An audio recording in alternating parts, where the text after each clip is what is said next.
Muito obrigado, Sr. Dr. Guilherme Oliveira Martins, Sr. Conselheiro, ex-presidente do Tribunal de Contas, presidente emérito, com quem trabalhei vários anos, e o gosto que é em estar consigo nesta mesa. Cumprimento também o Sr. Presidente da CGEI, o professor Dr. Manuel Porto, que sei que está online, bem como os membros da mesa, o professor Manuel Mendieta e o representante da Transparência Internacional, secretário-geral, que está presente. Igualmente o Sr. Deputado Pedro Delgado Alves, que está presente na sala. Ora bem, quando me foi pedido para, e acabo de cumprimentar a Sra. Professora, que acaba de chegar, Margarida Salema, pelo convite que me fez para estar aqui. Todos sabemos que o que a corrupção comporta, quais são os seus custos, fragilizam a força e a saúde das instituições, comprometem a confiança dos cidadãos na democracia e nas suas estruturas, afetam a competitividade económica, dificultam a captação do investimento, limitam o crescimento, enfim, eu diria que impedem a felicidade das pessoas. Julgo que isso é muito relevante em termos tópicos, começar a falar ou referir isto. E sabemos por isso que é preciso tratar de um problema sério através de um programa diversificado. E sabemos também que para abordar estes problemas que não são conjunturais, são sistémicos em função do tipo de países em que nos encontramos, é necessário ter uma abordagem holística, integrada e mesmo estratégica.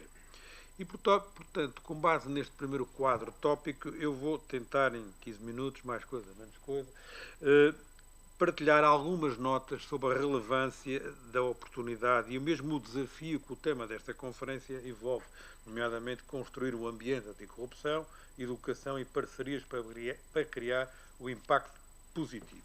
Mas vou-me centrar exatamente nas medidas preventivas, na prevenção. E a primeira nota tem a ver exatamente com a relevância da prevenção e a condição essencial destas medidas para o desenvolvimento das políticas públicas de controlo e identificação das medidas anticorrupção.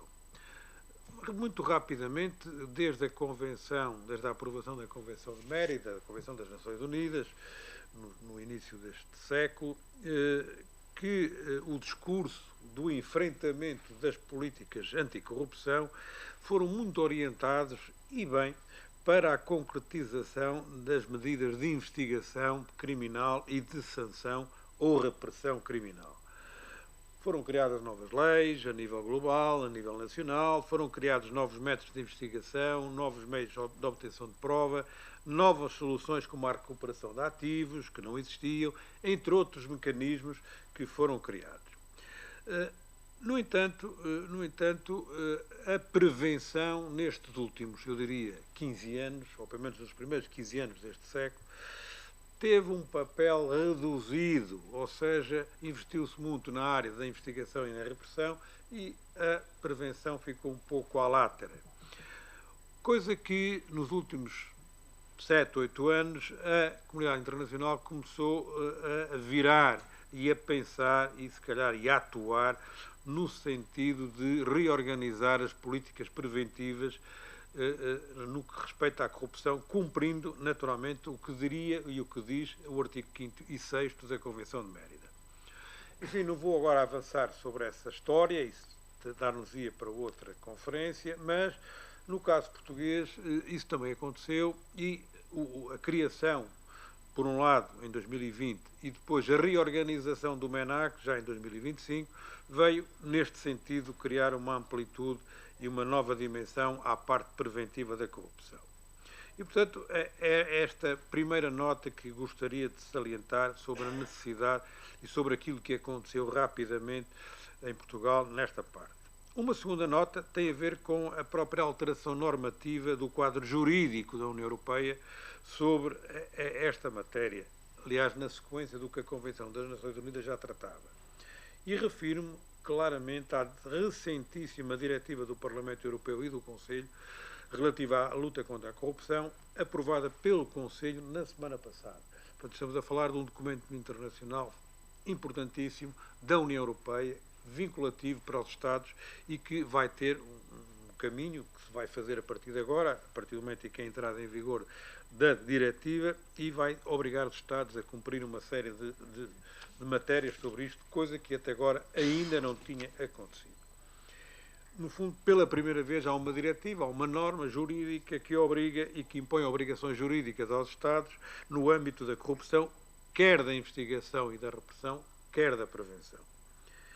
Enfim, topicamente no âmbito da repressão, parece-me importante a harmonização legislativa sobre os tipos criminais de corrupção no sentido amplo que a diretiva impõe, o mínimo de sanções que também são impostas, enfim, entre outras matérias, mas que não vou agora desenvolver. Salientaria, no entanto, a questão da prevenção, mais uma vez, e aquilo que a diretiva comporta. E, desde logo, os Estados-membros devem tomar medidas adequadas, nomeadamente campanhas de informação, sensibilização, programas de investigação e de educação, no fundo, sensibilizando o público para o problema da corrupção e reduzir os crimes para níveis, eu diria, sustentáveis, bem como alertar para os riscos da corrupção. E, portanto, deve ser assegurado um maior e um mais elevado grau de transparência e responsabilização na administração pública, bem como na tomada de decisões públicas com vista a prevenir a corrupção. E sublinha de forma, eu diria, enfática, algumas medidas concretas, nomeadamente o acesso adequado à informação de interesse público, as regras para a divulgação e gestão dos conflitos de interesses no setor público, as medidas destinadas a assegurar a transparência no financiamento de candidaturas de funcionários públicos eleitos e partidos políticos. Curiosamente, a própria diretiva já vem falar também sobre esta matéria, hoje muito em voga no nosso ordenamento jurídico. A declaração de interesses por funcionários nacionais e a regulamentação das portas giratórias, que é outro problema que também está identificado, sabendo, como sabem, que as portas giratórias, no fundo, é a passagem do sistema público para o sistema privado e vice-versa, bem como as regras relativas à não comunicação de ativos ou interesses substanciais, nomeadamente a interação entre o setor público e o setor privado. E salientaria aqui uma nota que muitas vezes é esquecida, que é que as medidas para prevenir a corrupção devem ser implementadas tanto no setor público como no setor privado. E isto ainda é uma coisa que eu diria culturalmente não está totalmente embranhado na nossa dimensão pública. Por outro lado, a diretiva impõe que os Estados-membros devem assegurar a existência de um ou mais organismos ou unidades organizacionais especializadas na prevenção da corrupção, mas não se limita a afirmar isso. No caso português já existe, que é o caso do MENAC. Diz mais, diz que esta criação destas unidades especializadas tem que ser concretizada para lhe ser dada uma efetividade clara, ou seja, assegurando que são funcionalmente independentes, dispõem de pessoal qualificado em número suficiente e de recursos financeiros e tecnológicos, bem como poderes para assegurar o exercício concreto das suas funções. Portanto, isto é o que nos diz globalmente a diretiva.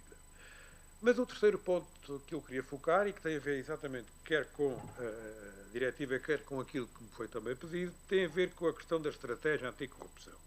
Ora bem, a diretiva exige que os Estados-membros adotem e publiquem uma estratégia nacional de prevenção de combate à corrupção. E, no fundo, o que é isto quer dizer? As estratégias de anticorrupção são uma espécie de instrumentos de governação e gestão no domínio das políticas de integridade em todos os setores e, naturalmente, determinadas áreas de risco que devem ser identificadas e monitorizadas. Mas, para além de constituir uma espécie de vontade política, de programa político e manifestação desse compromisso político, ela tem que identificar necessidades, desafios, estabelecer prioridades e objetivos correspondentes. E, além disso, pretende definir políticas e medidas adequadas e eficazes por referência a resultados pretendidos, bem como distribuir responsabilidades e recursos, incluindo para a monitorização e avaliação daquilo que está a ser proposto. Ou seja, definindo indicadores de curto e médio prazo. Ou seja, não se basta apenas como um documento, um programa, enfim, do Governo ou dos Governos sobre esta matéria, mas tem que ter uma concretização suportada em documentos estratégicos para que permitam efetivamente ter uma configuração efetiva sobre aquilo que se pretende. Este desenvolvimento da estratégia, e é a própria diretiva que o refere também, deve ter a participação da sociedade civil, da academia, dos peritos independentes, dos investigadores, dos organismos e unidades de luta contra a corrupção e de mais partes interessadas e também da comunicação social. E, portanto, tem que estar orientada para resultados apresados, medíveis e avaliados, seja qual for a constituição de risco. Ora bem, esta estratégia vai ser obrigatória quando da entrada em vigor da diretiva, 20 dias após a sua publicação do Jornal Oficial e 36 meses a contar daquela data. E, portanto, é um desafio que os Estados têm que levar em consideração e que não podem deixar de articular as suas políticas em função desta estratégia. Gostaria também, sobre a estratégia, de fazer uma referência ao trabalho do MENAC, que tem, enfim, como autoridade e entidade nacional com poderes no domínio da prevenção e da corrupção e as funções que decorrerão desta diretiva. E, segundo a interpretação que fazemos, ao MENAC cabe monitorizar o cumprimento das regras em matéria de transparência aplicáveis aos funcionários nacionais e às entidades públicas, monitorizar o cumprimento das disposições legais e das regras relativas aos conflitos de interesses no setor público, identificar os setores ou profissionais mais expostos aos riscos de corrupção e fazer esta análise de risco, que já hoje é feita, mas que agora vai ser obrigatória no sentido que a diretiva impõe, e também cooperar com as autoridades competentes ou organismos ou unidades organizacionais responsáveis pela repressão da corrupção. Portanto, isto são matérias que já hoje estão, eu diria, mais ou menos densificadas na legislação que o MENAC, em que o MENAC está sustentado, mas agora passa a ter, com a diretiva, uma maior ênfase nestas políticas e, eventualmente, noutras que sejam necessárias. E, portanto, julgo que esta estratégia, e para terminar este quarto ponto, ou terceiro ponto, é um bom motivo para se começar a pensar de uma outra forma sobre a política de prevenção, não esquecendo que já tivemos uma estratégia que durou entre 2020 e 2025, temos hoje uma agenda que também está ainda em vigor, sendo que uma agenda não se confunde com uma estratégia. E aqui, naturalmente, não é um problema crítico, é um problema de constatação de tipologia de documentos que não são, enfim, não são a mesma coisa, em linguagem mais vulgar. Finalmente, e para terminar, e estou quase a terminar, Sr. Conselheiro, gostaria de sublinhar uma última nota a propósito da própria intervenção do MENAC e daquilo que tem sido o nosso trabalho. Nos últimos 9 meses, fazemos 9 meses daqui a 15 dias, portanto estamos a nascer. Ainda somos uma entidade muito jovem. Mas gostaria de terminar e sublinhar uma nota que é o seguinte. Vamos pela primeira vez apresentar a nossa prestação de contas à Assembleia da República. Está aqui o Sr. Deputado, que certamente irá depois fazer a nossa avaliação, provavelmente, e a nossa monitorização do nosso trabalho. Mas vamos fazer uma prestação de contas apresentando na próxima quarta-feira à Assembleia da República o primeiro relatório anual anticorrupção. Ora bem, este relatório é o primeiro documento que algum dia foi feito em Portugal sobre esta matéria e que incorpora uma vertente analítica do trabalho produzido por várias entidades no sistema anticorrupção em 2025. No fundo, o que se fez foi uma análise transversal das várias entidades que em Portugal têm competências no âmbito da corrupção, quer do âmbito preventivo, quer do âmbito repressivo, e exatamente essa análise que tentamos fazer e que será demonstrada no relatório permite-nos ter uma primeira fotografia ampla sobre o que se passa em Portugal no âmbito da corrupção e daqui permitir, obviamente, de forma mais sustentada, criar políticas concretas e ações mais concretas sobre esta matéria, muitas vezes feitas sem se ter a noção clara sobre de que é que falamos quando falamos de corrupção.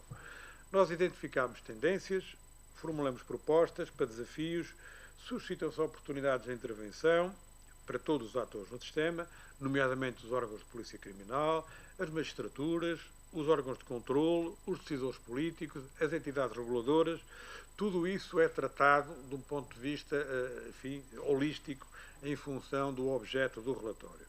E, portanto, no fundo, dando aqui esta primeira nota e não antecipando o que está no relatório, porque será divulgado na próxima quarta-feira, o que gostaríamos, sobretudo, de referir é que o MENAC tem a sua centralidade na prevenção.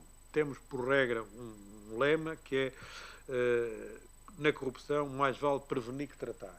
E é este lema que nos levou e que nos leva provavelmente até ao final do nosso mandato e nesse aspecto, concretizando as disponibilidades legais, estaremos naturalmente sempre à disposição para prestar contas sobre aquilo que fazemos e aquilo que iremos fazer e em partilha com a Universidade, com as entidades públicas e privadas, mas mesmo, e terminando, dando aqui uma espécie de desafio à Universidade, porque uma das coisas que constatamos é que é preciso pensamento crítico sobre estas matérias. Nós temos ainda muitas matérias no âmbito do Regime Geral de Prevenção da Corrupção, do Regime Geral de Prevenção dos Denunciantes, algumas falhas de pensamento crítico do ponto de vista científico. Há alguns problemas, há algumas questões que não estão totalmente disponibilizadas do ponto de vista do tratamento. Nós tentamos, enfim, resolvê-las, mas não nos cabe também só a nós fazer isso. Apelamos um pouco à Universidade para que também desenvolva esse papel, que para nós é importantíssimo. Muito obrigado, Sra. Professora. Muito obrigado, Sr. Conselheiro Guilherme Nogueira Martins. Enfim, eram estas as notas. Muito obrigado, eu agradeço muito.